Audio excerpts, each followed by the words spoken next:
Hey, Amy. Hey! Can you Can hear you me hear me okay? okay? Oh, Jinx. I can hear you. Can you hear me? I can hear you, Marco. Hey, can you guys give us a thumbs up in the chat if our sound is okay? Just want to make sure that you can hear us before we get started.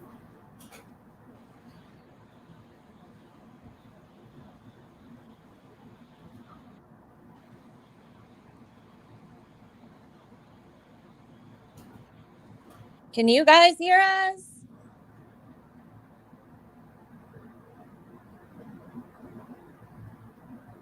All right, Joe Okay. says yes. Yay, we got a thumbs Yay. up. Thank you, Car Woohoo. Guy 72, Joe. All right. How's everyone Awesome. doing? We hope We got everyone's doing good.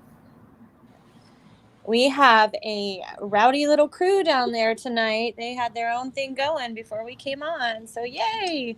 Did We're they? so excited to be back. Well, just like can't wait, like yay. Been so long. It's so nice to hear that. We missed you guys too. Yes. Aloha, Maui girl.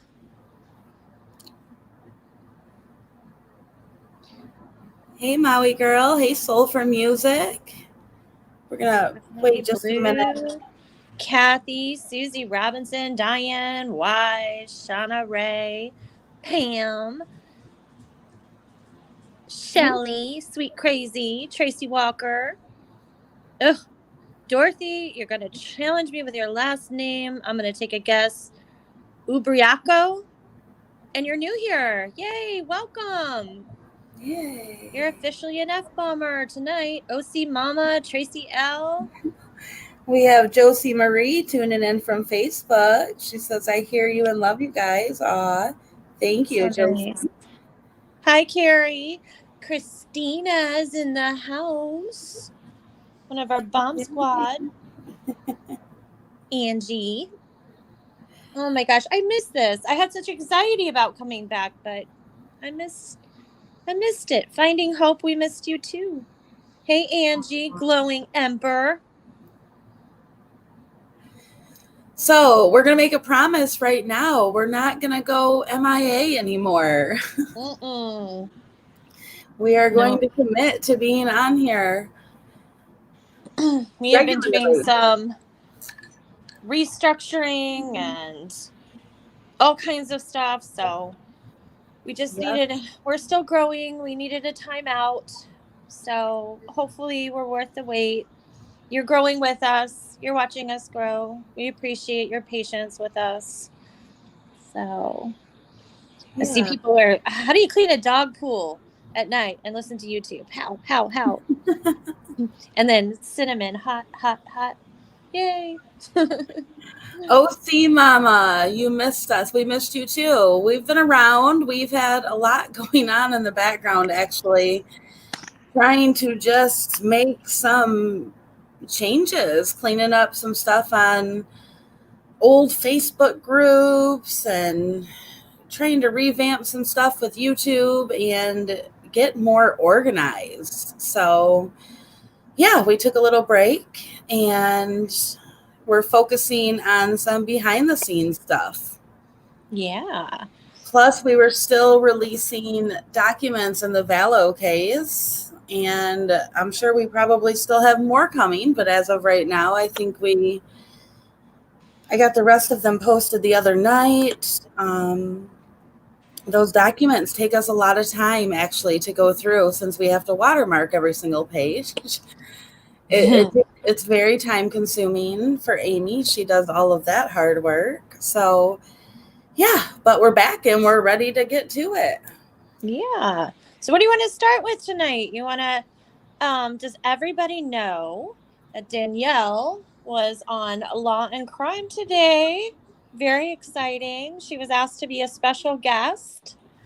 And do you want to talk about that experience? Because I'm super proud of you and I think it's awesome for the channel.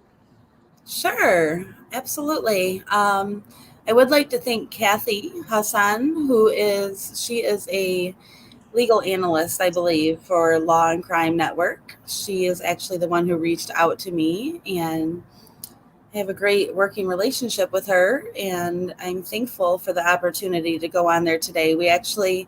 I went on there and spoke about the Frostproof case because there was some developments in that case this week, and it seems to be a case that the media has just dropped. They're not really covering it.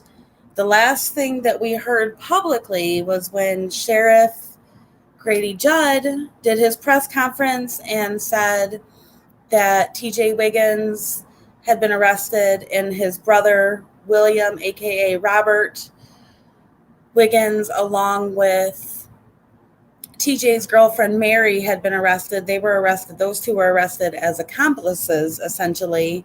And it just went really quiet, like radio silence on this case, but we're still following it. We have a Facebook group for it. If any of you guys know anything about our Facebook groups, whether a crime is solved or not solved, the groups might get quiet, but we will follow them to the very end, even if the press does not. So it was last night, I believe, that there was an update. I think Christina actually found it online, and about 5-10 minutes later, I got an alert to my phone that Robert Wiggins he had bonded out. His father ponied up the money to bond him out. It was about $4,700 with property being put up as collateral and a bondsman and all of that good stuff. And one of his bond restrictions was that he could not have any contact with any of his co-defendants, even if those co-defendants would happen to be a family member, like a brother, TJ Wiggins. So he broke that. He broke that bond restriction, and him and TJ spoke on the phone actually on August 11th at about, I want to say it was 10:22 p.m. that Robert called his father, Tony Wiggins Sr., and Tony Wiggins Sr. actually said, okay, well, I'm going to put TJ on the phone now. And it was kind of an interesting conversation because they were talking about some things that just make you say, And the conversation ended with TJ advising Robert to call his probation officer. I don't think it's a probation officer when you're out on bond. I don't know. Maybe it is. Who are his supervising? Yes. Officer. The supervising authority for his bond, because he was on an ankle monitor. And the next day, on the 12th, investigators actually reviewed they reviewed TJ's jail calls, and they found that phone call.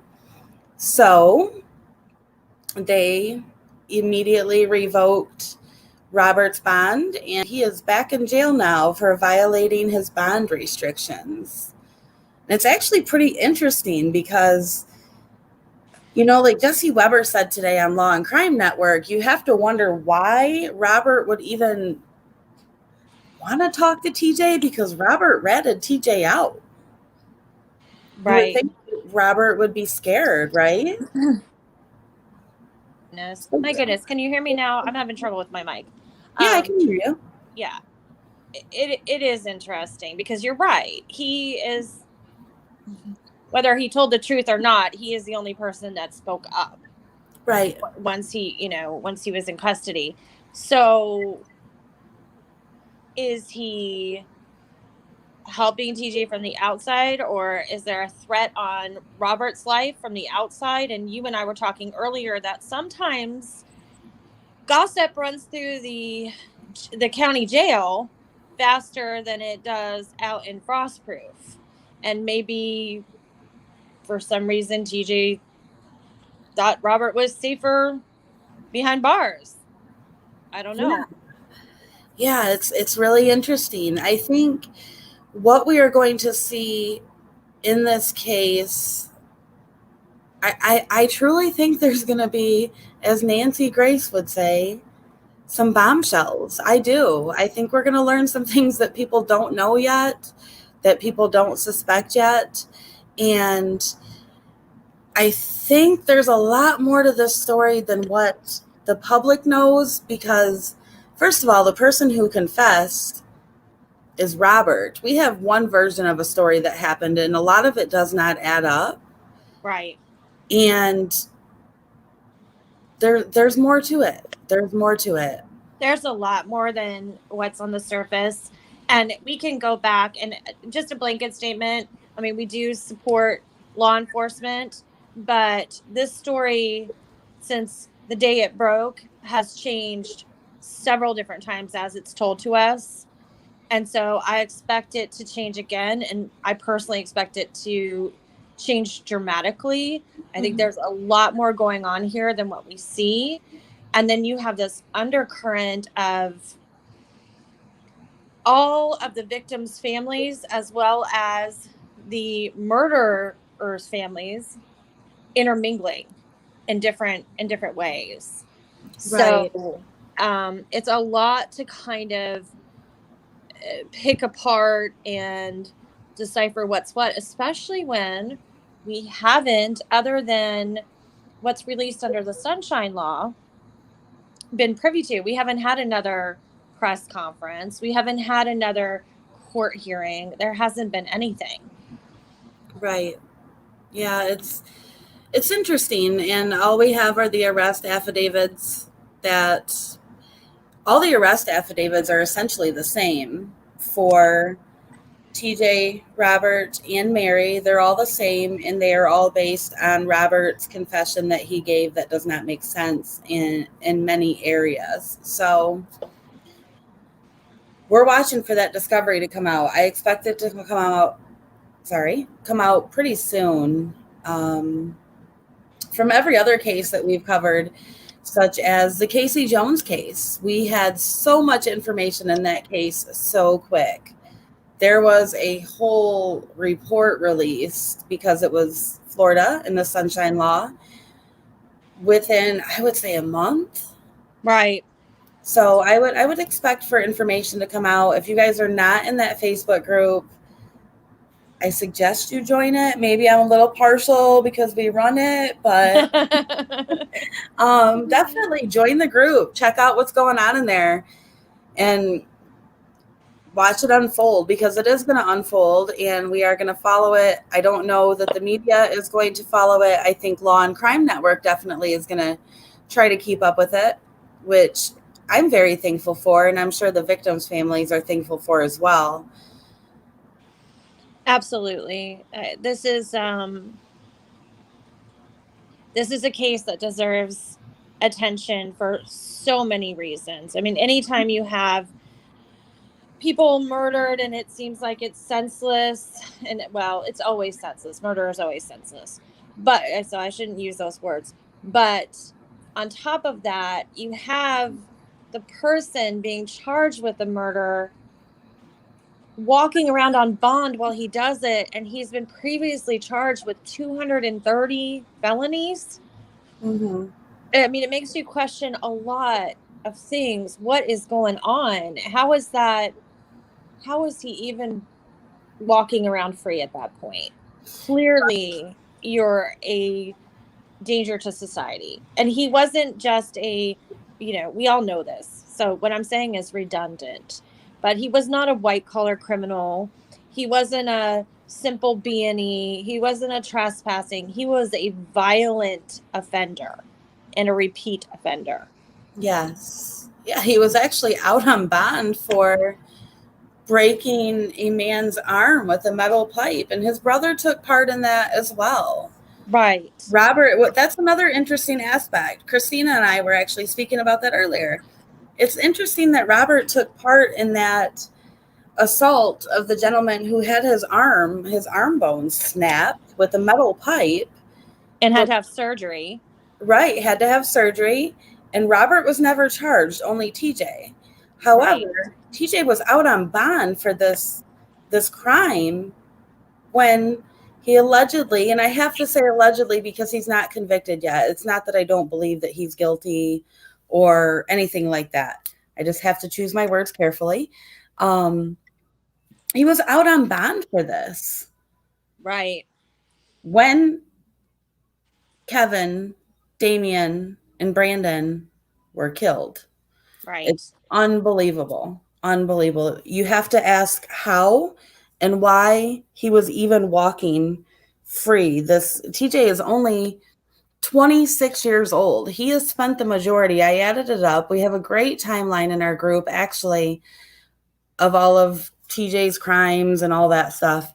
He has spent the majority of his 20s in prison. Right. There was no reason for him to be walking around. Absolutely none. He wasn't even on house arrest. Not to my knowledge, no. No. No. Yeah, so there's a lot of questions there. I know Carrie Black is down in the chat, and she had said that she believes that Mary and Robert actually pulled triggers as well. I think that's a possibility. I don't know that, but based off of Sheriff Judd's statement, right, there was only one gun used from what we know so far. I'm not saying right. that's not going to change. It's very possible that could change. But I don't know. I have a theory on this case. I think quite a few of us do, but again, it's only a theory. Right. And you're going to see that appearing in the comments right now or in the chat. So, Yeah, that is one of the theories. Sky Blue says sounds like he was a snitch for some law enforcement agency, and then somebody else said it too. Let me find it. Coat of many colors. Colors. Yeah, you said that's crazy. Was he an informant? We have asked that question. We have. We don't know the answer to it. You have to wonder. I do believe there is an undercurrent of drugs involved here. Just some research that we've done. I mean, I don't know. It's crazy. I'll leave it at that for now. But it's hard to wrap your head around the whys and hows of this case. The story just doesn't make sense. They say it's over a motor for a truck, and supposedly that motor was being sold by TJ's mom. I don't know. I don't know the answers. They're going to come out, but that's definitely a case we are following and keeping up on. So, with that said, I think maybe we will move on to some other things we want to talk about. Absolutely. Well, let's see. We can talk about, there's so many. We can talk about the letter that the LDS Church recently released in regards to providing cooperation in legal matters. Mm-hmm. Has everybody in the chat seen the letter that was released by the Latter-day Saints Church? And if you haven't, I can read it. There was also a response released this week from a spokesperson for the church. And then yesterday, late last night, Lori Vallow's lawyer, actually, Mark Means, released a 5-page letter in response to the church's letter.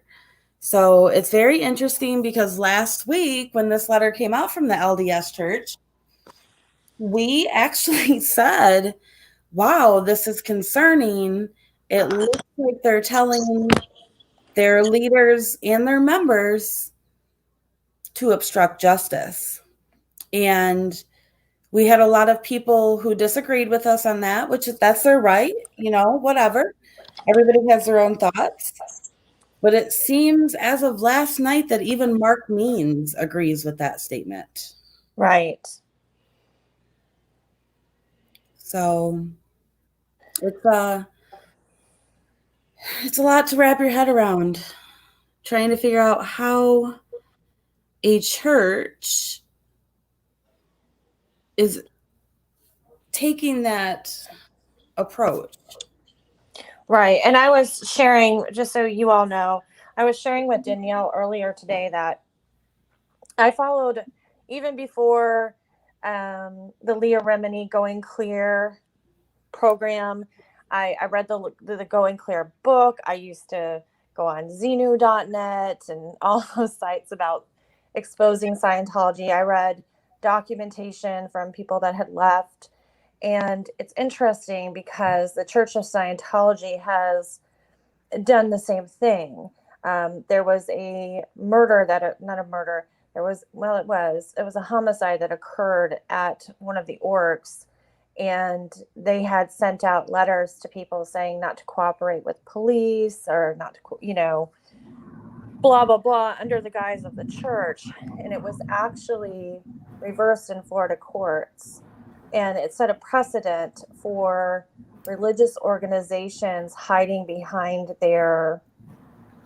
basically their religion, saying like, we can't portray our secrets, or we can't do this, or it's loyalty to Scientology, or it's loyalty to LDS. And so immediately when I saw this letter come out last week, I started having flashbacks in my head of the whole Lisa McPherson case, because that was insane. Everybody they would try to subpoena or get a deposition for would get this letter from the church saying they weren't allowed to speak and they needed permission and they had to go through this person or that person.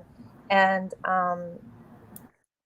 hopefully the laws in cults and religions, because of these precedents, are starting to change, because everybody should be, when it comes to things like murder, following the same rules and guidelines and held accountable in the same way. I agree. Absolutely. I think a lot of people are asking us to read the letter, so I'm just going to go ahead and read it really quick, if that's okay. This letter was issued on August 4th, 2020, and it came from the Church of Jesus Christ of Latter-day Saints, Office of the First Presidency, based out of Salt Lake City, Utah. It is addressed to general authorities, general officers, and the following leaders in the United States and Canada: Area 70s, stake, mission, district, and temple presidents, bishops and branch presidents, members of ward and stake council. The letter begins with, "Dear brothers and sisters, involvement in legal proceedings. We remind leaders and members of a long-standing policy that church leaders should not involve themselves in a civil or criminal cases regarding members in their units, quorums, or organizations without first counseling with church legal counsel. See General Handbook, Serving in the Church of Jesus Christ of Latter-day Saints, 38.8.26.1, churchofjesuschrist.org. The same policy applies to leaders corresponding with court personnel on behalf of criminal defendants or others, including through email. However well-intentioned, church leaders sharing information in legal proceedings can sometimes be misinterpreted and even damaging. Such sharing can be especially harmful to victims and their families. Following the church's policy also keeps the church from being inappropriately implicated in legal matters. If a leader believes he or she should testify or communicate in a legal matter, or if a leader is being required to do so by legal process, that leader must contact the Office of General Counsel at church headquarters at 801-240-6301 or 1-800-453-3860. Sincerely yours, signed Russell Nelson. I can't read the other signatures, the First Presidency. So Fox 13, which is a well-known media agency that's actually covered this case out of Arizona and Utah, started investigating this letter this week. and they reached out to the spokesperson for the church, who happens to be, he used to be a former KSL media broadcaster, I believe. He was a journalist for KSL, which is a well-known media outlet out in the Utah area, Idaho area. So Fox 13 reached out to the church, a spokesperson of the Church of Jesus Christ of the Latter-day Saints.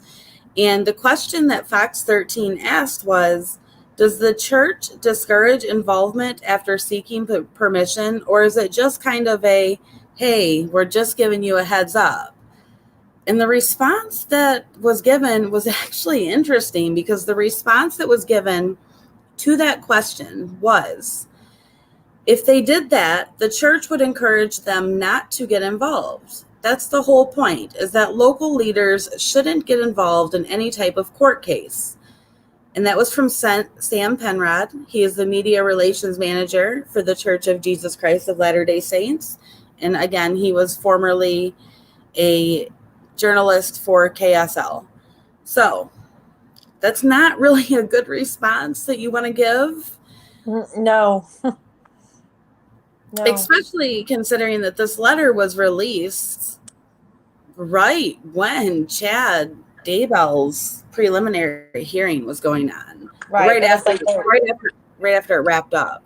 Right. It was preventing future damage via optics, basically. Yes. Shutting it down, like this is not going to happen again. And Mark Means' response to this letter was actually very interesting, very in-depth. And I think the most interesting part, besides him basically calling it out for what it was, is that he is actually an LDS member. So as Lori's lawyer, he has a duty to his client. And, he has a job to do. Right. Well, and he states in item 1 of that letter, he says, it is well established LDS doctrine that a Latter-day Saint should strictly obey every law of God, including the constitutional laws of the land in which he lives, and do it with a good and honest heart. Furthermore, said doctrine states that civil authority is of divine origin. This doctrine, in parentheses, scripture, is above any self-proclaimed long-standing policy that now attempts, at least at first glance, to circumvent the laws of our land. I mean, that's pretty loud and clear. That is direct documentation. And it was kind of a in-your-face, what is this letter even trying to do when this is our doctrine? Yeah, it was interesting to read. It was, yeah. So that's going to be another thing that's interesting to watch play out in the coming days, months, however long this case takes. It's probably going to take years, to be honest with you. Well, it's interesting too. Somebody in the chat said it earlier, but we didn't see this letter out in public, but we heard inferences of this in the Jody Arias case as well, because Travis Alexander was LDS too, and Jody Arias had converted. So there was some hesitation and lack of cooperation and intimidation by the church. There were things that they just didn't want out there for the public to know. And, that judge kind of wobbled back and forth, but they managed to get through it. I haven't studied the LDS Church for years and years, but in my basic knowledge, I've never seen them issue something so bold as this. Right. Yeah, it's something else, that's for sure. That's a term for it. Yeah, it's totally damage control. You're right, Tracy. they're just trying to shut it down. So Yeah. I'm trying to think if there's anything else in here that really needs to be mentioned. It's, if you guys haven't read the letter, you really should, because especially Mark Mean's response. It's very, very well written. It's very well cited. Quite impressive.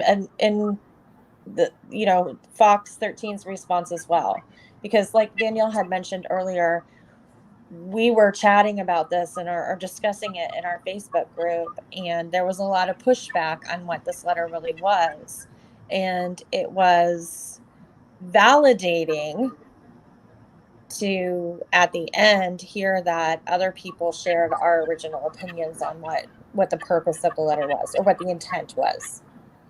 Mm-hmm. Yeah. It was validating. That's a great word. Well, and I'm noticing too, I'm not going to go too in depth into this because it's treading on dangerous territory, and I want to be respectful, but Tracy L says, like a secret society. And I will address that, because anytime you have a group of people that have their own rules and are operating in secret, and then in a case of murder of 2 children, and maybe other people down the road, perhaps, for them not to want to cooperate and to claim secrecy under the guise of religion is disturbing and concerning to me. And then I question the control. And, that's kind of where I'll leave that. But yeah, it should make you think. it should, and it's actually a hard topic to even address, because It is, because it's a sensitive subject, but it's a very sensitive subject, and if we say one thing wrong, then it's taken the wrong way. So right, which is why that's a very generalized statement, but anytime you have an organization or a religion that is doing things like this, you have to question why.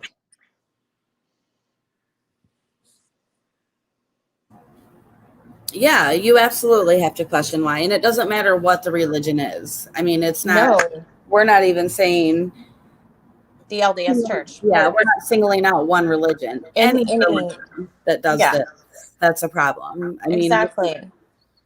there's. Go ahead. No. I was just sitting here thinking, like, I understand that in religions there's rituals and things that are sacred, and I have the utmost respect for that. I really do.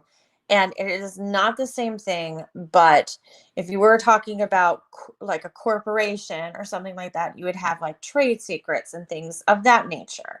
Nobody's asking you to disclose any of that. It's just odd that you're discouraged by any organization or religion not to cooperate with the established legal protocol or process.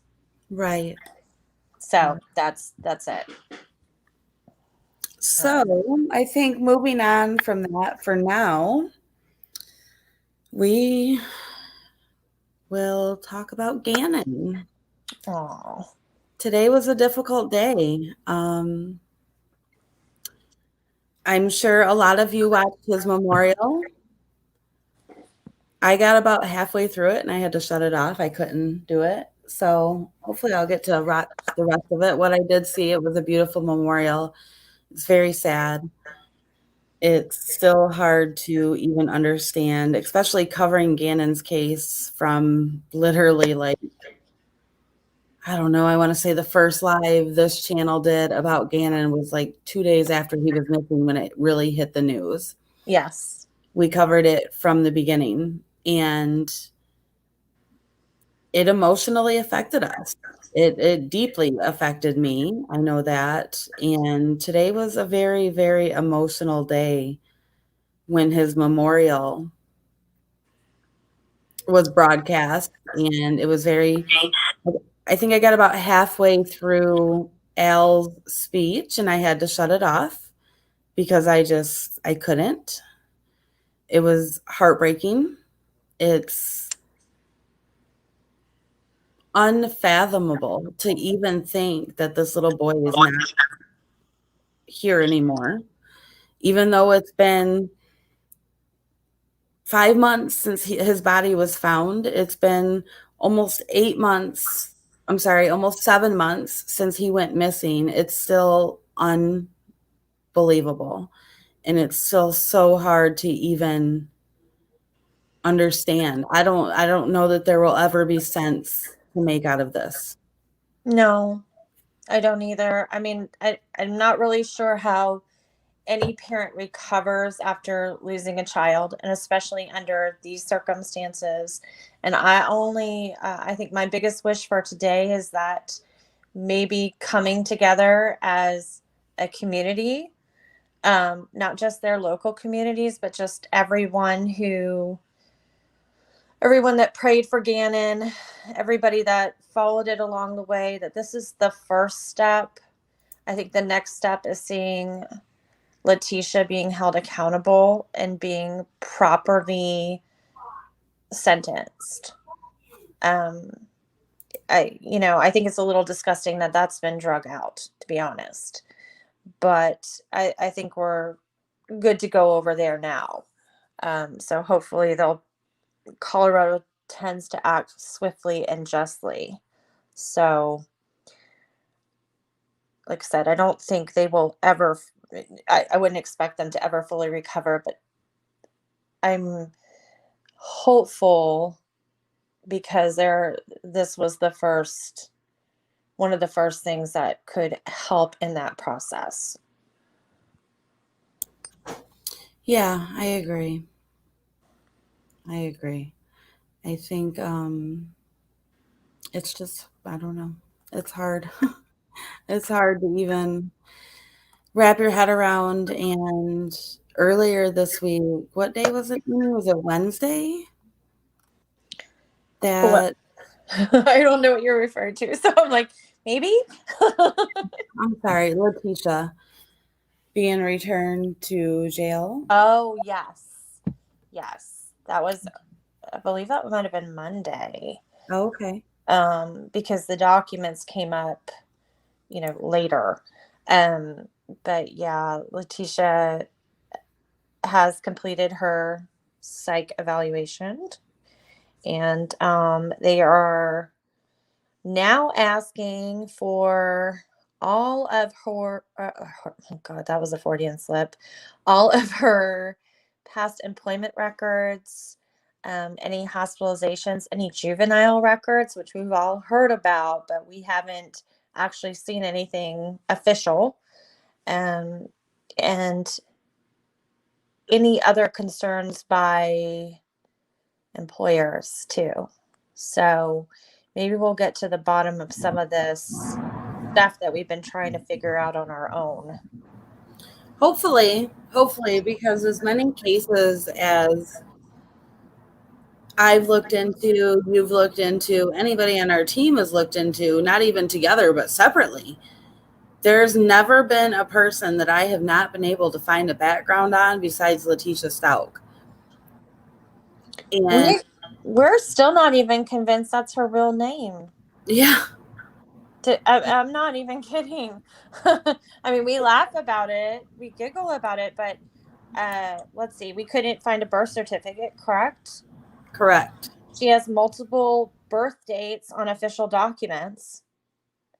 She has spelled her name and used different versions of her name. You know how we go through all of Lori's last names? She could give Letitia a run for her money, or Letitia could give Lori a run for her money. We have Tisha, we have Letitia, we have Letitia Lynn, we have Tisha Harden, we have what's the one that's on her YouTube video? Tisha Hunt. Mm-hmm. Yeah, I mean, it's just like, it's insane. It is.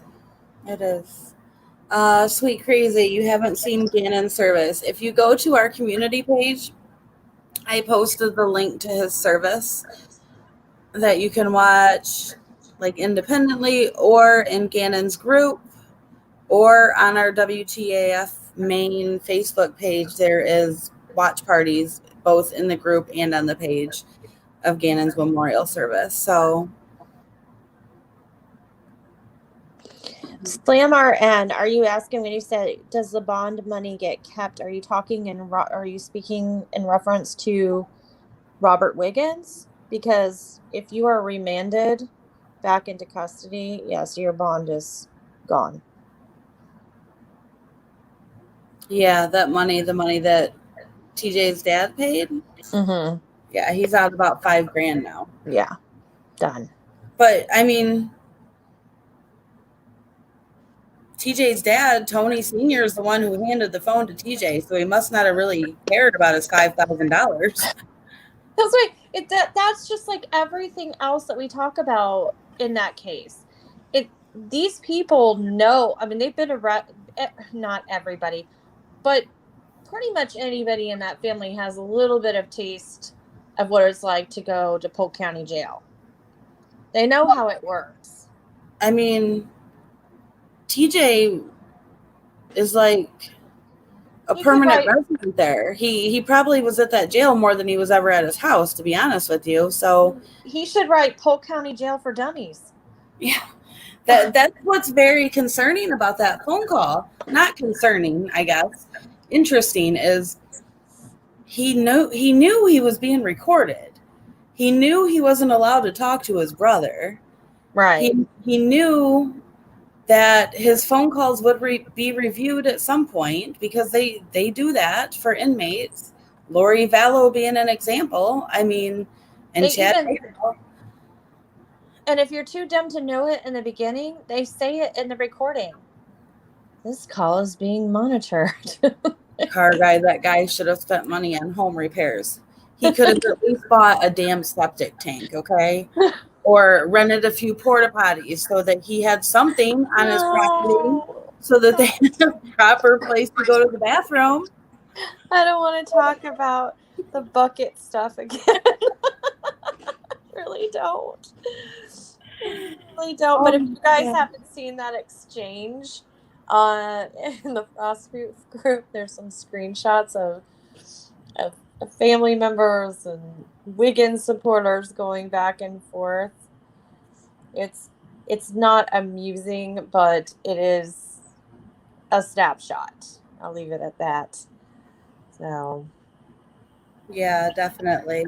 I need like just 20 seconds. Hold on 1 second. Sorry, guys. Sure. Well, that's okay. I'm going to pop down in the chat and see what's going on. Well, I'm not going to read about that. Let's see, but Yvette, you're funny. Tambra says, I believe there was something behind that call, a reason. I do too. And I've seen it discussed in the group as well. And I tend to agree with that. When TJ called his brother, or when TJ called his dad and his brother was put on the phone, they knew what they were doing. And then TJ immediately instructed Robert to call his, supervising officer, whatever that person's called. So Christina says she's agreeing too. Manda. I can't read that, girl. But yeah. Oh, I can read it. Do you want me to read it? Yeah, because my mom might be listening. I'm sorry, Nancy. So if anybody has been following the social media following of TJ, Robert, specifically Robert's girlfriend, who Stop. Who was also arrested for living in this squalor. Somebody.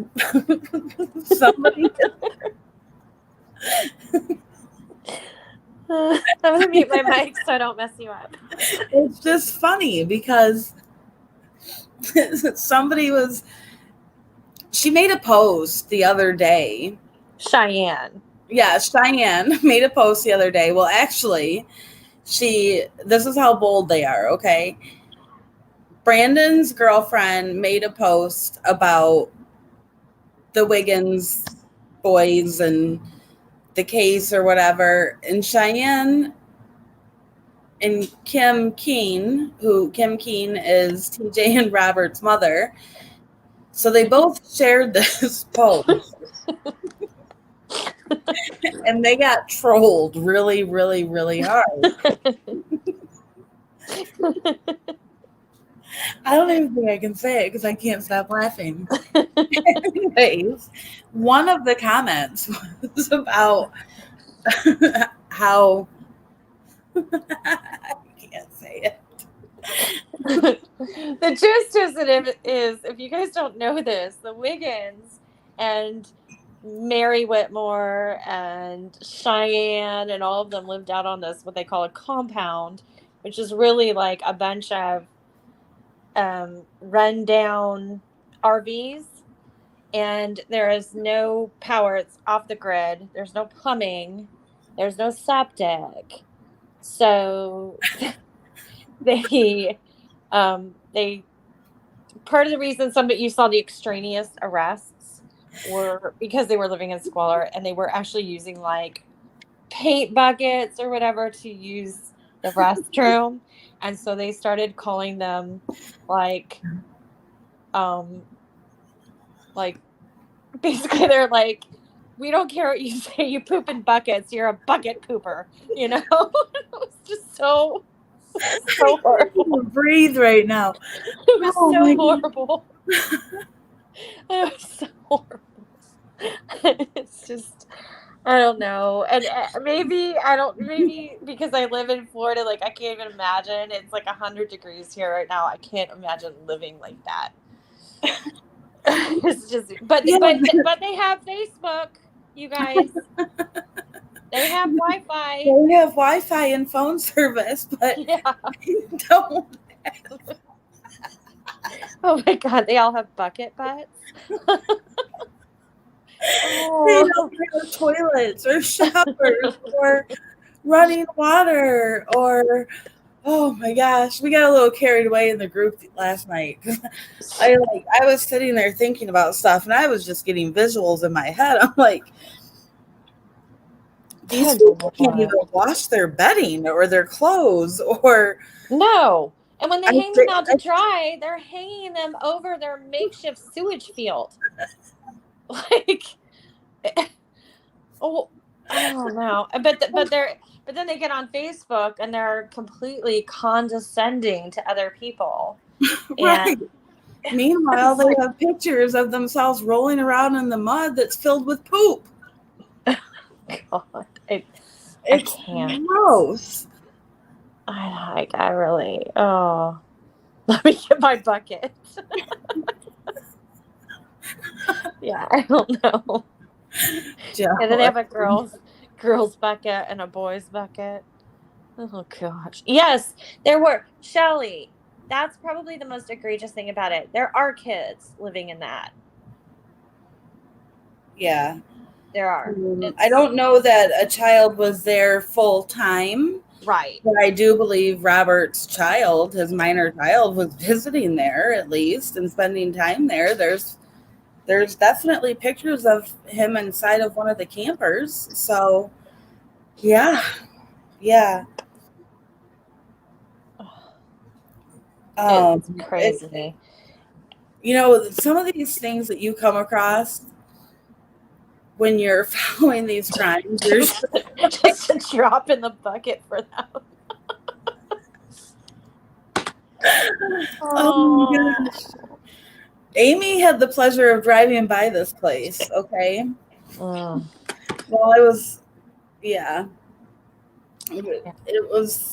I felt like I could smell the stench through the phone. I will tell you that you could. There was a definite unpleasant olfactory experience. And the generator that they had out there was running at full blast. Remember when I drove by that? Yeah. And there was like what looked like a empty. Oh my God, my mom. What are I you just talking about? Hi, Nancy. Mom, we're talking about people that live out in Frostproof with no power or plumbing, and they use the bathroom in buckets. They were arrested for having raw sewage flowing out of their campers onto the ground. That was Yes. one of the reasons that some of these people were arrested. And it's where the murderer lived on that. TJ Wiggins, who's responsible for that murder, is being charged for that murder. Sorry. She just said exclamation point. I can't. Don't try to call me after this. I'm grounded. I'm sorry, Amy. I couldn't stop laughing, so you took over. No, but when we drove by the compound, this is how raw this place is. It wasn't even a proper gas can. There was like a milk jug sitting in front of the generator that was stained like a yellowish tone with gasoline. There wasn't even a proper road to get to this place. No. It was like, it reminded me of like a, I don't know, a backwoods trail with deep potholes in it. It was like sand and It was mucky, slimy, stinky clay, and it was like the road to deliverance. I kept listening for the banjos. Yeah, it was bad. And then I like afterwards, because we kind of knew what we were going to be driving by. We had an expectation, but it definitely reality definitely exceeded expectations. Later on, I'm not going to lie, I kept thinking about all the water that I drove through. I tried to drive around and what that really might have been. I think I drove through their bathroom. I'm not completely positive. It was definitely an interesting piece of property. There was a very high privacy fence in one spot, but there was an opening to it, so you could see back there and you could hear the generators running. And then once you got past the privacy fence, there was a metal like chain link fence, but a tall one, like 8-foot high chain link fence, I'd say. Mm-hmm. And it had here's how it works. There's a house that has a chain link fence around it, and it has no trespassing signs on that transparent fence, and there's littered with metal and scrap and garbage.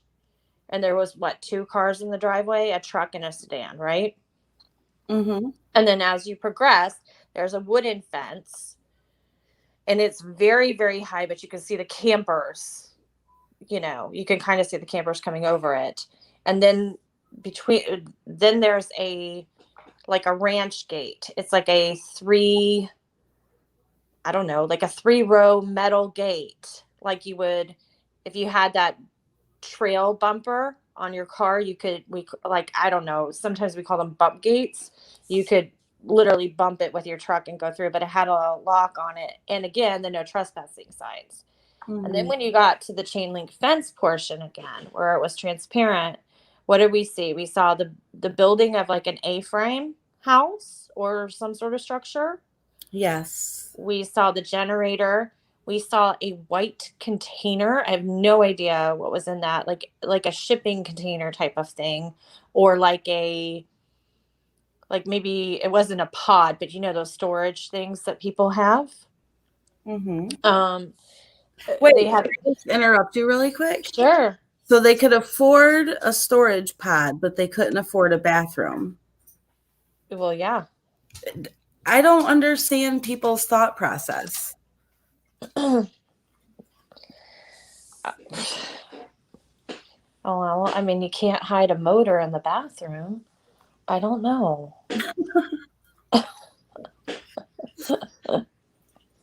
I don't know. Yeah. But the interesting thing is when you get to the chain link portion towards the end where you can see the generator and you can see that A-frame and you can see some other stuff going on back there. I don't know how to explain this, but the chain link fence has these posts that go up real high and then like bend at a 45-degree angle. And they're the kind that you would wrap barbed wire around. They didn't have barbed wire on it yet, but it was like they stole fencing from the jail. I mean, that's what it looked like. I don't know why they had that kind of fencing there, but it was definitely surreal, very surreal experience. Mm-hmm. Yeah. And we couldn't even get it. Remember, we couldn't even get there the first way. No, the Remember, roads were so bad. We got to this one part and it looked like Grand Clampett Cement Pond. And it was like, oh, there's no way we're getting through there, and there's no shoulder on the road to go around it. Now I have to turn around and find another way, and I did, but good God. Mm-hmm. It was frightening. I mean, it's, it is what it is, but I know we've imagined all kinds of different scenarios about that place, but I don't even know how do they just eat fast food all the time? How do you even keep like anything out there? I don't know. Did they have coolers? Stop.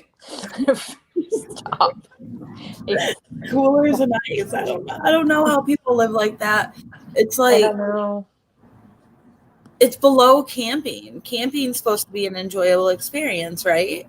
I don't see how people could enjoy, but that's the people on Naked and Afraid live better and cleaner. They do. So, yeah. The people on that show, I don't know if anybody has ever seen this show. I talk about it often with people. It's called The Colony. It aired in, I want to say, like 2005 or something like that. There was 2 seasons of it, and it was a reality show where people were dropped off. People from all walks of life were dropped off in this post-apocalyptic setting, and they had to survive with what they had, right? And I mean, these people were in some pretty bad settings, the areas that they were dropped off. And if you've ever seen that show, if you compared it to what we witnessed out on the Wiggins compound, that show makes, like, the Wiggins compound makes that show look like those people were living in a freaking mansion. And they were like, yeah, definitely crazy. Yeah. It's hard to imagine that anybody, if you told me this was a hideout or, some like a hunting lease or something like that, like, I'm not down with raw sewage, but I could, I could but living there full time blows my mind. Well, if you ever told me that not one, but a handful of people live together off the grid in a bunch of trailers with no power, no running water, no bathrooms, and pooped in buckets, I'd say there's no way. No, people don't live like that, but apparently they do, and their names are the Wiggins family.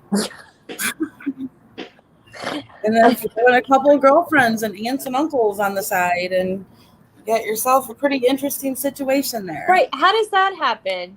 You meet a nice guy, he's been arrested 230 times, and you're like, okay. And then he's like, move in with me. I don't have any plumbing or electricity. And my parents are next door, but we'll get you your own bucket. I mean, like, how does that even work? Your own bucket. Oh, real quick, while we're on Frostproof, let's talk about Cheyenne claiming she's now married to Robert. Oh boy. That could be a very strategic move. She wouldn't have to provide any testimony that could be incriminating to him. Yeah, especially since she's the one who, the Saturday morning after the murders, she was tagging TJ and Robert in a news article, and they had a whole great long conversation on that about how I think TJ said, "Oh, we figured out who the first two are that are dead, but we haven't figured out who the third is. Just waiting to hear what Sheriff Grady has to say." I mean, they were totally, it looked like a complete setup. Like they were trying to make themselves look innocent by her tagging that post and them having a conversation about it. Right. Sorry, somebody just said an upgrade would be a bucket with a lid. Oh, you guys. So I'll just address this. Some of you are asking like what happened with the pictures and stuff. There's a couple of like little issues going on there, and one is that I'm personally more comfortable telling you guys about it than showing you. Danielle saw it. She saw it firsthand because she was on. How do I explain it? I was like streaming with her, so she could see what I was seeing and we could talk at the same time.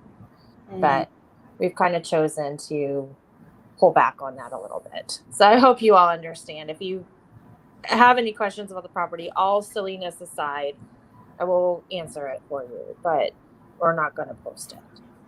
Yeah. And I'm sorry we teased you with that. I am, but it is what it is. So Yep. So back to Cheyenne. She updated on her profile that, well, she put the date 8/13/20, and she had a diamond ring emoji next to each one of them, or the date on each end of the date, and she changed her last name to Wiggins. So, first of all, I highly doubt he bought her a diamond ring because they had to put property up to bail him out of jail. Well, it doesn't cost anything to take it from someone else. Just saying. That's true. I mean, there's also like, I don't know, $20 cubic zirconia rings at Walmart. I don't know. But so we don't know if they're married. We don't know if they're engaged. But if they are married, it would be interesting. Mm-hmm. Because that would definitely, I think, be a strategic move. She's very young and clearly very naive. Like, very naive. Very naive, yeah. And very bold. Yeah. Like, as naive as she is, she's very confident in her bravado. It's like, yeah. It's like you just can't.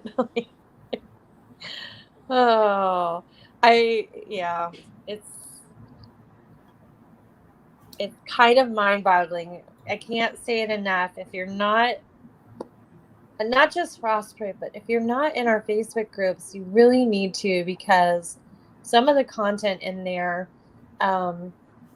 we don't talk about in great detail on YouTube, just because although we giggle, we're not making fun of people, but the Cheyenne stuff is out of control, really. Yes. Yeah, he put a ring on it. He did. He put a ring in the bucket and a ring on her finger. Maui girl, I was on Law and Crime today because they wanted to discuss Frostproof, and because Robert was rearrested, so they offered me to come on there. It was very spur of the moment, and it went pretty well. It went really well. She did a great job. She's being modest. So. Listen, I got to watch it right before I came live, and the angle is terrible, and Yeah. Oh, stop. It's hard to see yourself on camera. It just is. We don't see ourselves the way other people do, and we're not used to it. We almost see ourselves two-dimensionally. So all I know is I was propped up with 2 pillows underneath of me. I had my phone propped up because my laptop wouldn't work. So it was and then I had went to my mom's house to do it because everybody knows I have chaos here with dogs and kids and all of that. So I didn't want to go on Law and Crime Network with my huskies barking and my kids are. So I went to my mom's to do it, and they made me turn off the fan, which I understand. I was just hot, but it went very well. It was nice to speak with Jesse Weber. It's great to see that they are trying to keep the Frostproof case out there in the media and give it attention, because definitely, if anybody knows anything about Law and Crime Network, they cover a lot of trials. So I would imagine that they will probably cover the Frostproof trials as they happen. I was not on with Kathy, actually, Shelley. Kathy is away right now. I spoke with Kathy last night. I was on with Jesse Weber and then a judge and a lawyer. So it was definitely insightful. It's great to hear expert opinion, legal advice and legal opinions coming from a lawyer and a judge and their thoughts on the case. So it went well. It's been a busy day. It has. And it's been a kind of a topsy-turvy week, to be honest. Yes, it is. Let's see. What else were we going to talk about, Amy? I know we were just kind of coming on here to get ourselves back out there. Well, I think we were just going to acknowledge that. I know when Danielle and I were talking the other night, I said to her, like, do you realize that right about this time, Shanann Watts was eating dinner with her friends in Arizona because her plane had been delayed. And then, later on in the morning, it was like, do you realize she's opening her front door right now? So it is the anniversary, or it was the anniversary of the Watts family massacre. And it's a case we've just never really talked about here. I mean, we've mentioned it, but we didn't cover it because it resolved itself rather quickly. Chris confessed, there was no trial. There was quite the discovery that we got to see, but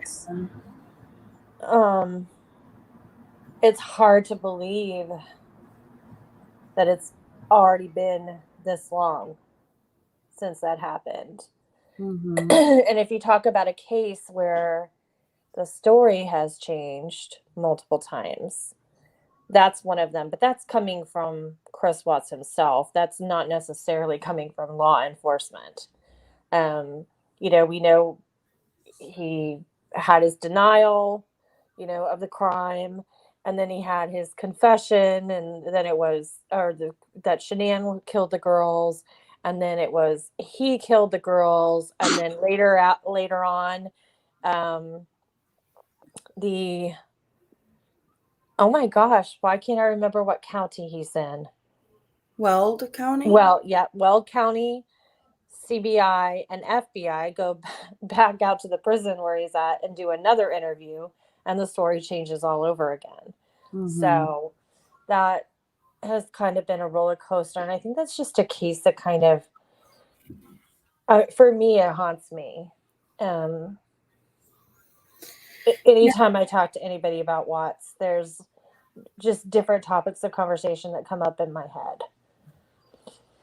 Yeah, I think it's probably a case that will be talked about till the end of time, to be honest with you. Yeah. There's so many different opinions and thoughts, and it happened and then it was over so quick that I don't think there was any I'm sorry. closure. What's funny? They think I said frost poop. I said frost proof, you guys. Sorry. I just looked over the comments. That's funny. No. Let's see. Professor Alpha, do you believe that TJ was the sole shooter, or do you think charges will be added to Robert and Mary? That's a good question. So, I do believe that TJ was the sole shooter. That's my opinion at this point. I haven't heard of another weapon or anything else that would suggest that, but I'm not playing it safe here. But I wouldn't completely rule it out. We don't know everything. We never know everything. Yeah, so the Frostproof case is, when you read the information within the affidavit, there's some interesting things within that case, and there's some things that I think we picked up on a couple weeks ago, just from looking at different pictures of the crime scene, and I was able to get the scanner chatter from that night. And what is said on the scanner doesn't exactly match what we heard publicly in the press conference, such as where Kevin and Brandon were found. On the scanner chatter, it says that they were literally laying in the middle of the road. And then another thing that's interesting about that is that when you look at the photos, and we've posted them in that group, when you look at the photos of Damien's truck, his truck was the red truck, and it almost looks like there's a bullet hole in his windshield. And there's other things like a shell casing being found inside of his truck. I don't understand how that happens if he was shot outside of his truck. Right. Another thing that we were speaking about is that within Robert's confession, I should say, he said that the reason that Kevin ended up outside of the truck is he shot Kevin while Kevin was in the truck, and then he turned around and shot Damien and killed him, and realized that he lost his clip to his gun. So then he opened up the driver's side door of the truck that Kevin was driving, which was Brandon's girlfriend's truck. He opened up the driver's side door and Kevin fell out. So that doesn't make sense for a couple reasons. A clip, like if you're shooting somebody who's sitting in the driver's side of a truck, how does the clip end up inside the truck, first of all? And if the clip falls out, how do you turn around and shoot a third person without a clip in the gun? Right. There's just a lot of things that don't make sense. Right. When it comes to Robert's account of what happened. So hopefully Discovery will show us more truth to that. But as far as we know, Sheriff Judd said there was only one weapon used. Right. It doesn't logistically, it doesn't make sense. What's being, it's interesting. Like, let's go back to where they say Kevin and Brandon are laying when emergency units arrived. Mm-hmm. When you listen to that scene hasn't even been cleared yet. They're worried about an active shooter in the area. Yes. Okay, so that's, I'm not going to make any points here, like, and resolve anything. I'm just going to bring some things up that we have talked about, maybe we haven't addressed on here. 2, they talk about, there's some confusion about who's alive and who has vitals at the time too. So yeah, it was literally stated in the scanner chatter that one person was unconscious and another person was conscious, and somebody was doing CPR on that person. We're assuming that was Brandon. And the paramedics who were at the scene weren't sure who was doing CPR.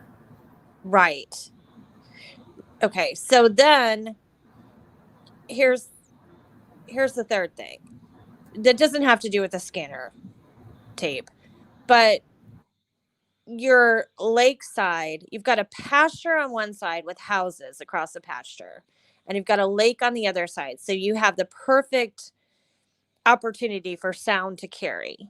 We haven't heard from anybody that they heard gunshots I don't imagine trucks would screech because it was a clay road, but we just, at 10:06 at night, I don't know if it would be that common to hear gunshots coming from the lake. I don't know. I don't live there. That kind of bothers me. You don't hear anybody talking about screaming or yelling or a fight or anything like that. And then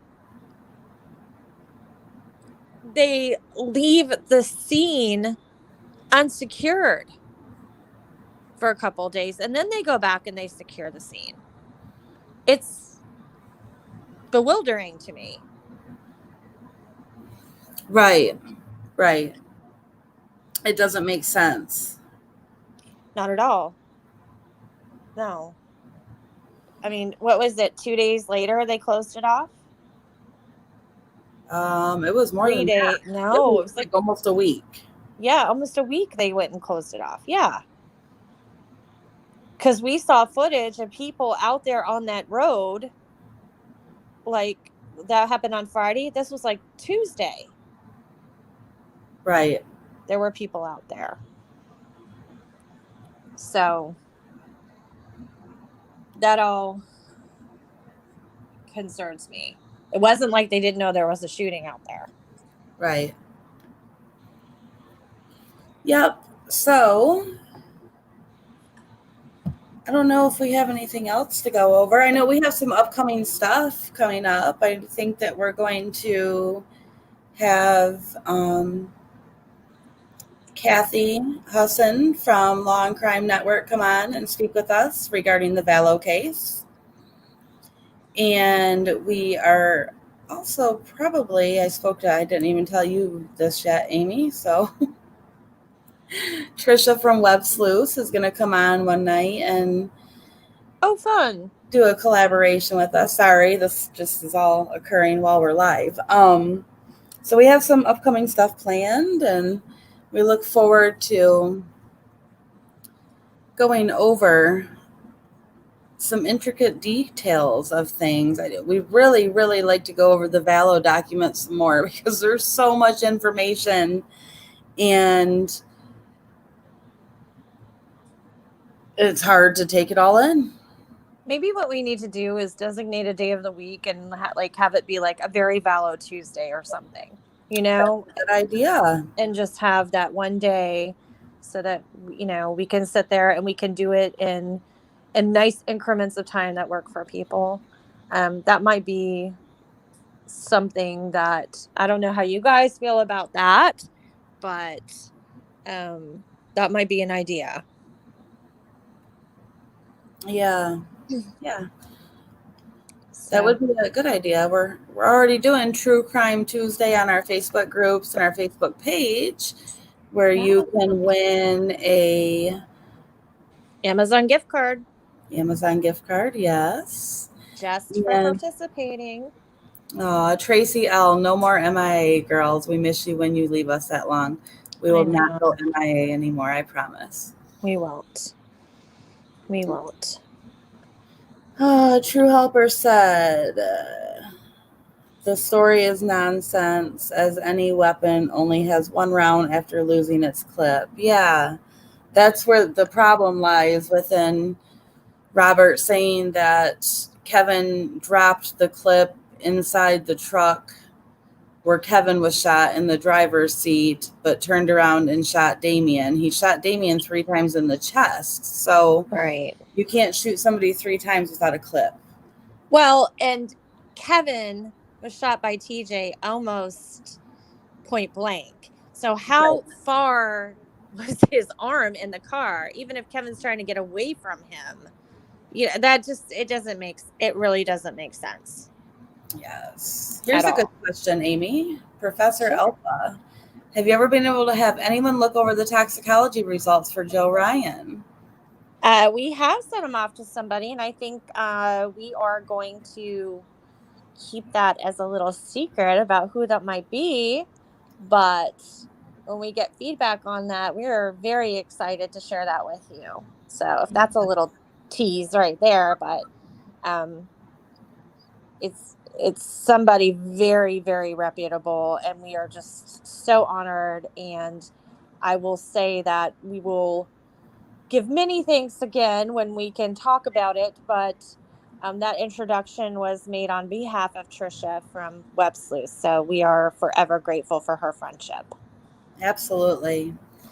It's definitely being looked at, and hopefully we can come on here live with the person who's and do some discussion about that, because those toxicology results are actually very hard to interpret for people like us who are not in that field, because they came from a liver specimen.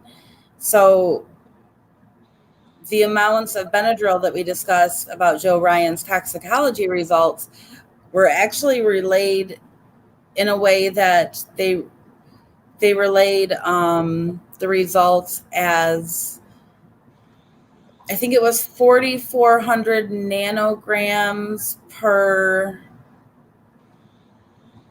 gram. It was done as a weight. Yes. It was done as a weight instead of a volume. Right. Whereas when they do blood toxicology, you will have a volume. It would be like milligrams per ml. So,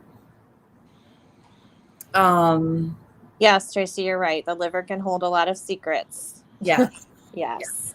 And, as much as, Danielle has her science degree, I don't. I don't have any specific medical training, but I have some understanding of dosages and, how half-lives in the bloodstream and all that stuff. This is beyond what either of us could figure out on our own. And we'd want an expert opinion anyway, and we're just so lucky that we're going to get one. So yeah. I think I had even mentioned, like, I was going to compare that toxicology report to the one done on my own father during his autopsy, but my father had a standard autopsy done where his toxicology report was done on blood, right. not on a preserved liver tissue. Yes. Mm-hmm. Right. So yeah. So it looks like you guys might have figured it out, but I'm not gonna say. So and I didn't say Trisha from Web Sleuth, so I need to say that. Good friend and supporter of us, and we really appreciate her. Yes. Yeah. All right. Amazing. Yes, Shelly, they did do a talks on Joe, and we have it posted in the Valo Daybell Facebook group. The Justice for Tylee and JJ. Yes, we actually originally we had the Joe's autopsy results. We had them since December, I think it was, when we got those. But so another true crime creator, they're based on Facebook, called Vodka and Crime Society, got the toxicology results, and we spoke with them and had permission from them to use their their toxicology results. We since then have obtained our own. We did get the copies ourselves, and we have our own copies now, so that we could send those copies off to that special person that we are speaking with, so that person could have a clean copy without any watermarks on it. So Right. Yeah. Yeah. Oh, arrows. Shelly, can I see it on Patreon? I don't Facebook, but I am at Patreon. We'll post it on Patreon. That's not a problem. Yeah, absolutely. Yeah, absolutely. Yeah. We'll post it on there. I didn't even think about posting it on there, but yes, we can do that. We can do that tonight. Yeah. Thank you, Nancy. Thank you. It was difficult. I will say it was difficult because I was doing it from my phone, and I had to turn my phone sideways, so I didn't know where to look because my camera was over on the left of my phone instead of at the top. So that part was difficult, but it went well. It went well. Right. Professor Alpha wants to know, when the heck are we going to hear about Tammy's autopsy and toxicology? That's $1 million question. I don't know. Yeah. We don't have an answer for that. We are patiently waiting. We've been waiting for what was it, like since March? Mm-hmm. Yeah.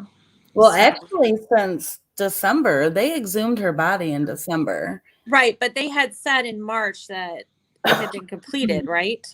I believe it was March. Yes. Yes. Yes. So you've got to wonder what's holding that up. It has to. No, I'm not even gonna say that because that's not true. There's some legal reason why it's not being released right now. Yeah, I think I have my opinions on that. I think they're trying to piece some things together with Alex Cox's death.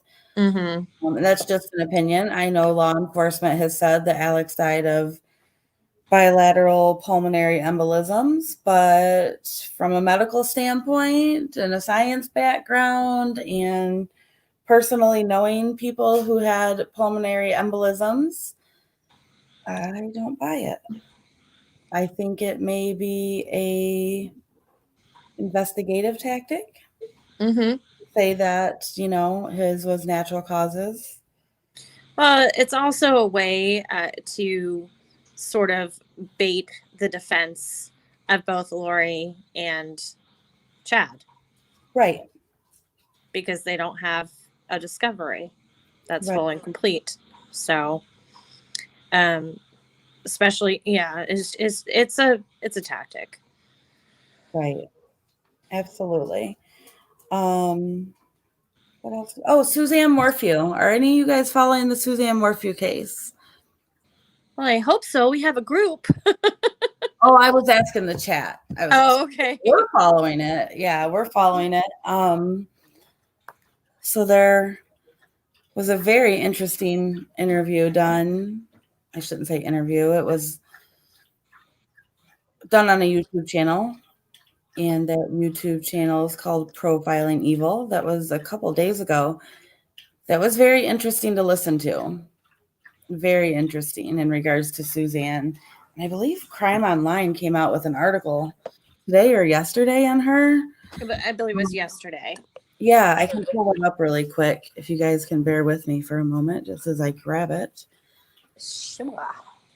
And I will read it, actually. Okay, what's going on over here? Let's see. Oh, my goodness. Tracy L says, darn tactics. I know. It's foiled again. Oh, Amanda's got a link for that too. Thank you, Amanda. She's got an app for that, a link for that. Yeah. Amanda's like the human Swiss Army knife. Her and Christina. They are. Do you want to drop that link, Amanda, so I don't have to go digging for it? Sorry. Profiling Evil, they're on YouTube. They did. They had a very interesting discussion the other night. I want to say it was a few nights ago in regards to Suzanne and information that a family member had brought forth in regards to, it was Suzanne's family member that remained anonymous. They had brought this information forth surrounding the day that Suzanne went missing. It was pretty interesting to hear, actually. It has to do with the cars being in the driveway, correct? And just assuming that she had gone on a bike ride and kind of along those lines, which doesn't necessarily match up with what we had originally heard. Right. Shelley Tarbett. Was Tylee ever seen by anyone in Rexburg? I don't know if she was seen by anybody, but I do know that she was videoed on a neighbor's Ring doorbell camera. Her and JJ were playing outside in a puddle with, I think it was like a baby doll or something like that, some kind of toy. They were playing outside of the apartment. So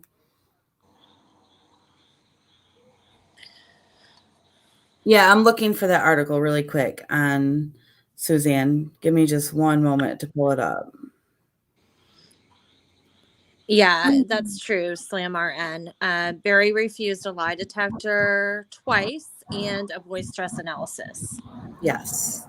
Yeah. So what Profiling Evil had said was that Suzanne was actually speaking to a friend on the Saturday night before Mother's Day about an upcoming event, and she just kind of went dark. And the friend didn't hear from her anymore after that, and that allegedly Barry left the house that Mother's Day morning at 5 a.m. The girls were trying to get a hold of her all day long, and they reached out to their dad like, hey, we can't get a hold of Mom. And Barry sent the neighbor over there, and the neighbor saw two cars in the driveway, and somehow it turned into Suzanne had went for a bike ride, which Profiling Evil, said that was a red flag, because if you see your neighbor's cars in the driveway, why do you say that they went for a bike ride? It would be different if their cars were gone. You could say, well, their cars are gone, they're not home. But you don't know that they went for a bike ride just because their cars are in the driveway. Right. So that was interesting. I'm still looking for Suzanne's article. I promise I'll find it. Amanda just posted the link. Oh, okay. Thank you. You're welcome. You're welcome. My chat must be okay. All right. So let's see if I can read this.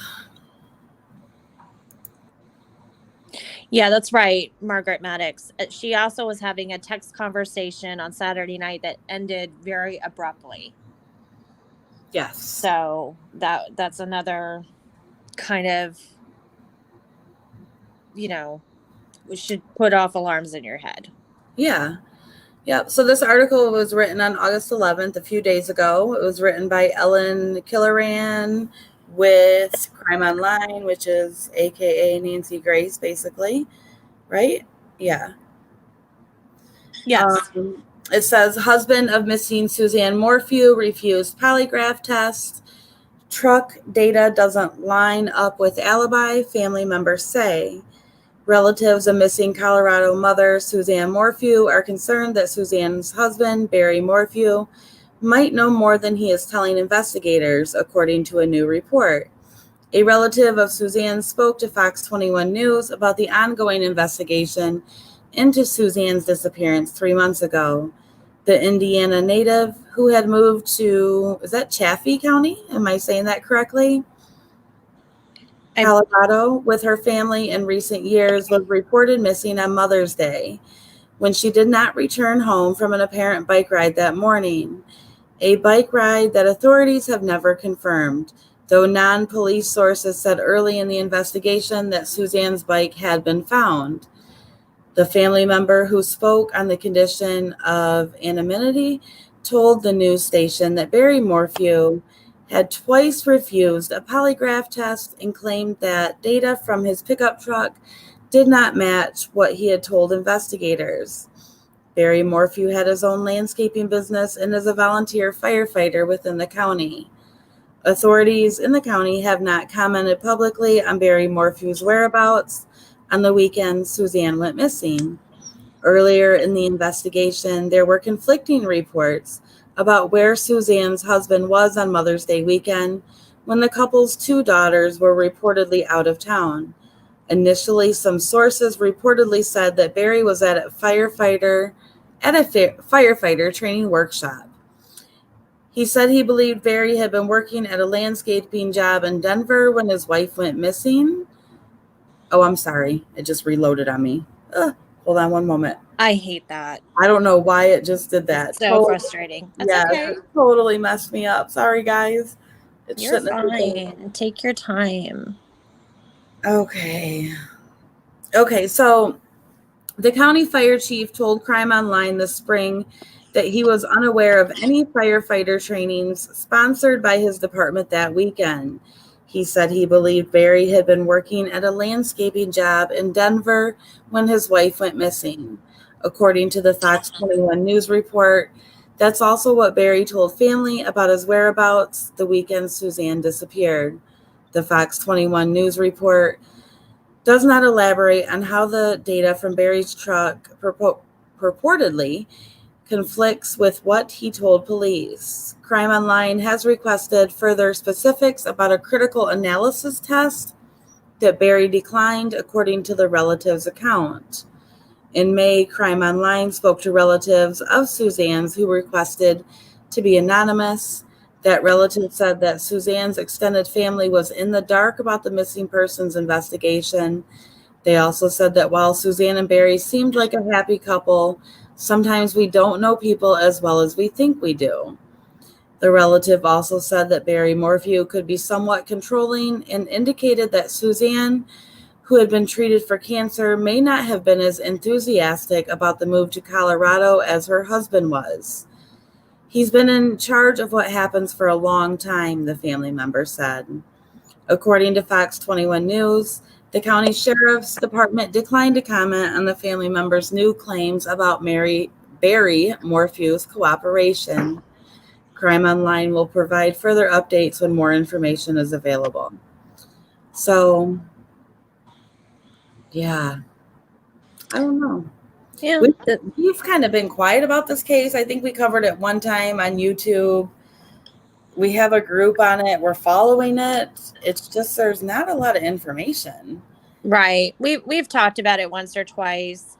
I know there was a time when they were digging around a basement patio that, we came back a second time in a day to talk about it. But Maui Girl brings up a good point. They have changed the missing flyer. And she said, did you see the new flyer that law enforcement is handing out now? Totally different. Doesn't mention a bike ride, and finally lists Suzanne's description, including height, weight, eye color, etc. Yeah. Yeah, that was one thing we had pointed out in the beginning, that her flyer didn't have any information, identifying information about her besides her picture. It was a headshot. Right. And nothing, no other descriptives. Right. I think they also, Maui Girl, on that flyer, I think there's also no mention of a reward on the flyer now. I saw that yesterday. I did too. Like you had said, Maui Girl, that there was no mention of the bike ride, no mention of the bike, and also there was no mention of the reward that's being offered. The $200,000 that was originally proposed. Yes. Or posted, I guess would be a better word. Yeah. So we keep watching and looking. Hopefully something turns the corner soon. I would think the walls are closing in a little bit. If Barry's involved, there's got to be some serious pressure on him right now. I agree. I'll be back in 20 seconds. Sorry. Sure, no problem. So what else are you going to say? Yeah, it's very sad. The case is going very cold. Well, here's the good thing, Jan. It might not be going cold. They might just be holding things back. They do that quite often. And And yes, again, Jan, you say, I think that reward was him trying to make himself look better. We had said that from the very beginning. It's very easy to offer up $100,000 if you know she's not going to be found. But I personally go back and forth on whether he's involved or not. I can't make up my mind. It just depends on the day and what little rabbit hole I'm going down. So, Maui girl, what you said, I wonder if they know more, like in Gannon's case.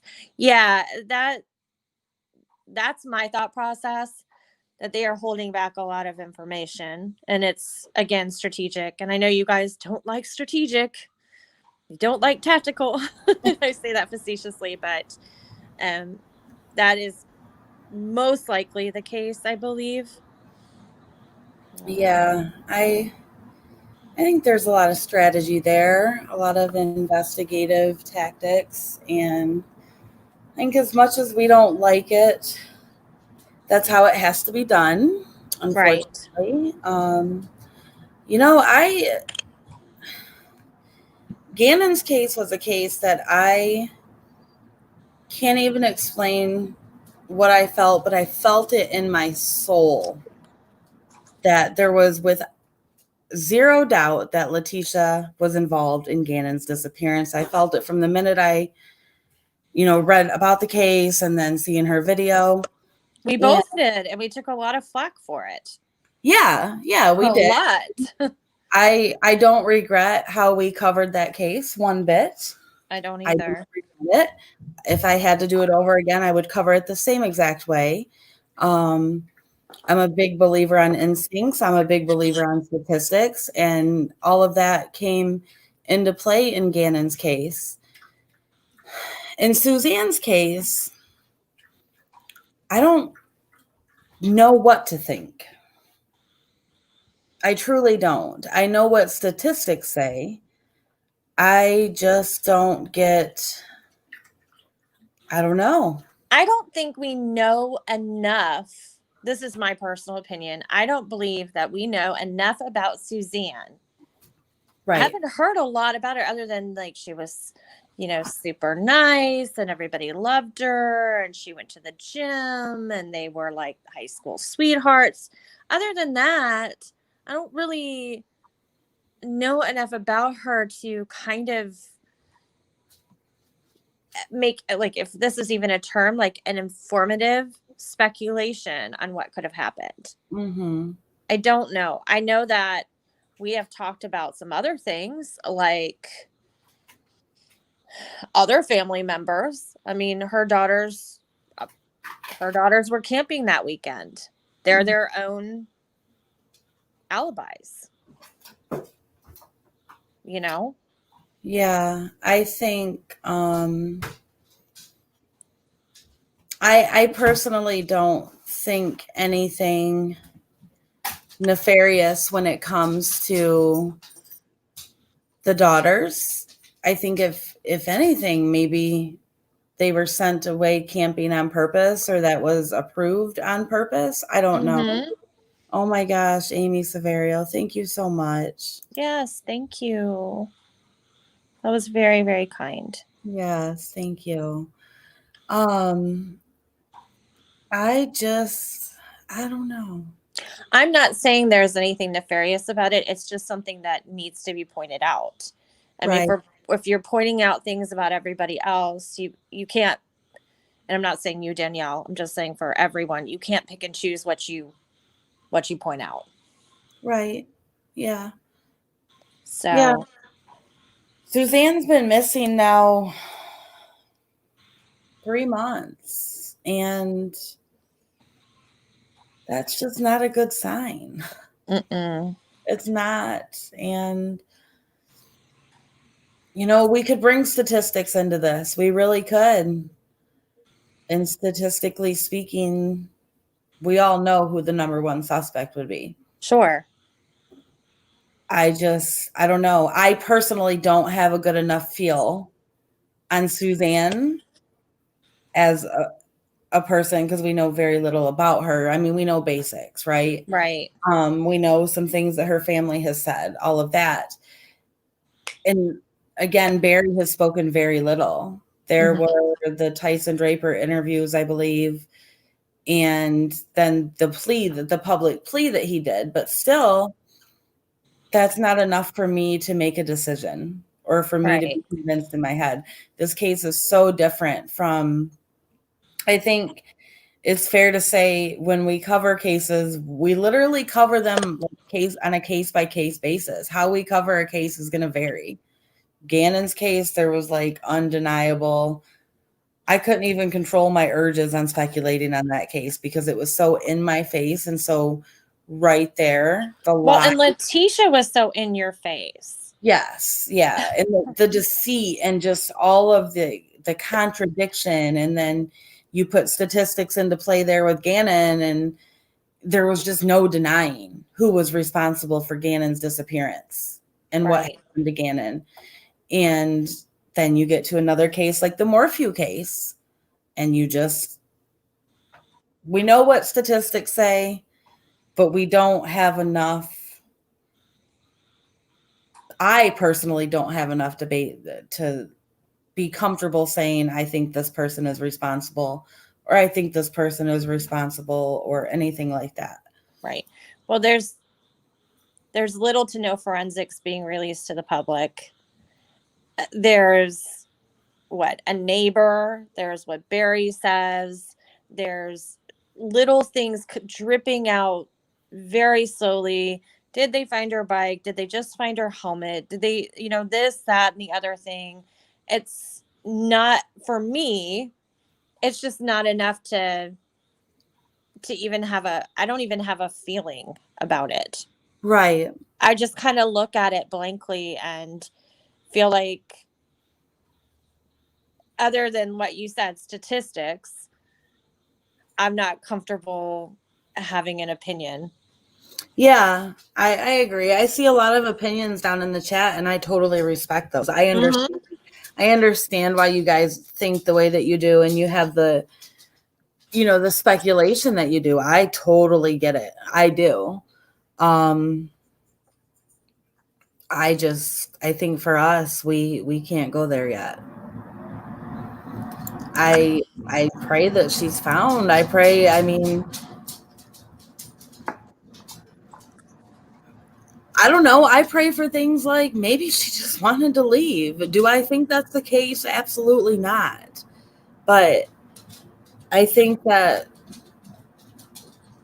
you have to consider it. Yeah, because there's this dialogue that's playing out that she's super close to her family and all these things. And I'm not saying that she isn't, but what I am saying is we oftentimes find out that there are family secrets that people aren't being completely forthright because they don't want their dirty laundry aired. So Is it a possibility? Yeah. Do I believe that's what happened? I don't really have anything that I believe in right now. Right.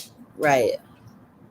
Yeah, Eva, it's a tough one to speculate on. It is. That it kind of brings me back to the Heidi Broussard case. Oh. Because a lot of people jumped on Shane on that case, and we did not. Because I looked at Shane's interview and I saw somebody who was just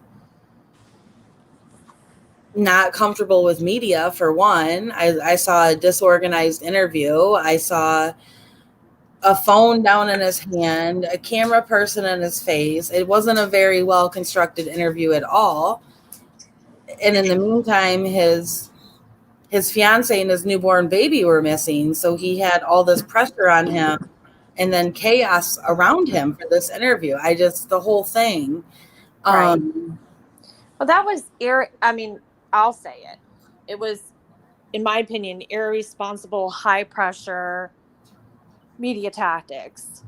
And two, for me, the mom and baby are gone, but the son is still at school. Right. You know, I mean, I'm not saying that it doesn't happen, but, you know, when a spouse or a partner commits that kind of crime, it's usually everybody in the family. Right. You know what's interesting about Heidi's case? I don't think I said this publicly. I did say it privately. One of the first things I ever said in our Heidi Broussard case was, what are the chances that she was taken for her baby? And I don't know if it's because I've watched a lot of true crime stuff in my life. I thought that, or if it was instinct or what it was, but it was on my radar very, very early on in that case. And unfortunately, that is what happened. And it's one of those cases that I don't think it happens very often, thank God. It's horrendous what happened to her. And unfortunately, there are other cases out there like it. You see cases where women are meeting up to buy baby clothes, and it's a setup because the person pretending to sell baby clothes wants a baby, you know, and Right. That's happened. I know 2 cases of that happening. So, Right. Yeah, Amanda, Shane was broken. Add on the pressure of a camera in your face. I agree. Tracy L said Shane showed true loss and confusion, no guilt. Molly girl, that's exactly what you said too about somebody wanting Heidi for her baby. Yeah. Right. Shane also had family support on both sides. He did. He did. And that's important. He did. So I don't know. I hope there's some answers in Suzanne's case. Soon. I hope that her family has some answers. Of course, we always want and hope and pray for the best in all of these cases. I, of course, hope that the best outcome is that Suzanne is safe and alive somewhere. I don't know. that would be the best news ever. It would. It would. You know. Yeah. So I think we're like wrapping this up, but I have issue with her just walking away and leaving, and I'm kind of I'm kind of frustrated by that behavior between the Maddie Bell case. Oh my and God. Then the Hannah case. Hannah Potts. Hannah Potts, yeah. Because gosh, every time I close my door, my dog opens it. In or out. Sure a lot of you heard the audio that we posted on the Hannah Potts case, right? It's on our YouTube. It was very strange audio. She claimed that she was kidnapped and she posted this video on her Facebook. Well, it was all a hoax. She planned it for her for her manuscript. And she was writing a novel. She had 2 friends help her with this whole elaborate plan, and she's now charged and facing charges, thank God, because I mean, our law enforcement is stretched thin enough, and to waste the time and resources that they did looking for her, and here this girl planned it all herself. And yeah, they had the FBI involved. Right. And there's tons of people that are in incredible jeopardy every moment. And the fact that she selfishly wasted those resources, I hope she's prosecuted to the fullest extent of the law. Oh, I do as well. Absolutely. And then, you know, there's the Maddie case where she left on her own accord as well. She did. So let this be a lesson to anybody listening. If you ever want to take off on your own free will because you're an adult and you have the right to do so, just leave a letter for your family and tell them that. So drop it at the police station. Right. Drop it at the police station, and you don't even have to leave a letter for your family. Take it straight to the police station. If you want to leave all your belongings and your phone behind, do your thing, live your life, but at least let people know that you were okay, so that you don't stop on the way out of town. Just say, listen, you're probably going to hear that I'm gone. I'm actually leaving. Yeah. Don't put people through that. I mean, if you're truly in danger or something like that, that's a different story. But this isn't what we're seeing. I don't think 2 people is a trend, but I don't like how close I don't like the time frame in which they happened. So yeah. So I guess on that note, guys, we're probably gonna sign off. We're close to 2 hours here of just talking and catching up with all of you. Yes. We're going to be back on a more regular basis. We promise. Girl Scouts honor, even though we don't have Girl Scouts mouth. So. We will not go MIA again. We will not, I promise.